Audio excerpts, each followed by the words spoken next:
Hi ನಮಸ್ತೆ, ನಾನು ಪ್ರಸನ್ನ. ಈಗ ಸಂಚಾರಿ ಪ್ರಸನ್ನ ಆಗಿದ್ದೀನಿ. ಗೋವಾಗ ಹೊರಡ್ತಾ ಇದ್ದೀನಿ. ಈಗ ಇದು ಬೀರೂರು ಜಂಕ್ಷನು. ಬೀರೂರು ಜಂಕ್ಷನಲ್ಲಿದೆ. ಈಗ ನಮ್ಮ ಟ್ರೈನು 5:15 ಆದಮೇಲೆ ರೀಚ್ ಆಗೋದು ನಾವು 4:15. ಬೆಳಿಗ್ಗೆ 4:15 ರೀಚ್ ಆಗ್ತೀವಿ. 5:15 ಅಂದರೆ ನಾನು ನಮ್ಮ ಫ್ರೆಂಡ್ಸ್ ಎಲ್ಲ ಹೋಗ್ತಾ ಇದ್ದೀವಿ. ಎಲ್ಲೆಲ್ಲಿ ಹೋಗ್ತೀವಿ ಅಂತ ಗೊತ್ತಿಲ್ಲ. ನಮ್ಮ ಪ್ಲ್ಯಾನಿಂಗ್ ಇರೋದು ಹೋಗ್ಬಿಟ್ಟು ಗೋವಾದಿಂದ ಪಣಜಿ ಮಡ್ಗಾವಿಂದ ಪಣಜಿಯಿಂದ ಫೆರಿ ಬೋಟಿಂದ ಎಲ್ಲ ಪ್ಲೇಸಿಗೆ ಹೋಗ್ಬೇಕು ಅಂತ ನೋಡ್ತಾ ಇದ್ವಿ.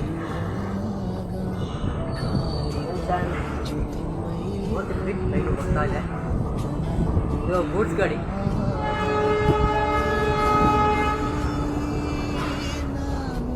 ಬರೀ ಇದೆ ನಮ್ಮ ಲೈಫು. ಬರೀ ಸುತ್ತಾಡೋದು.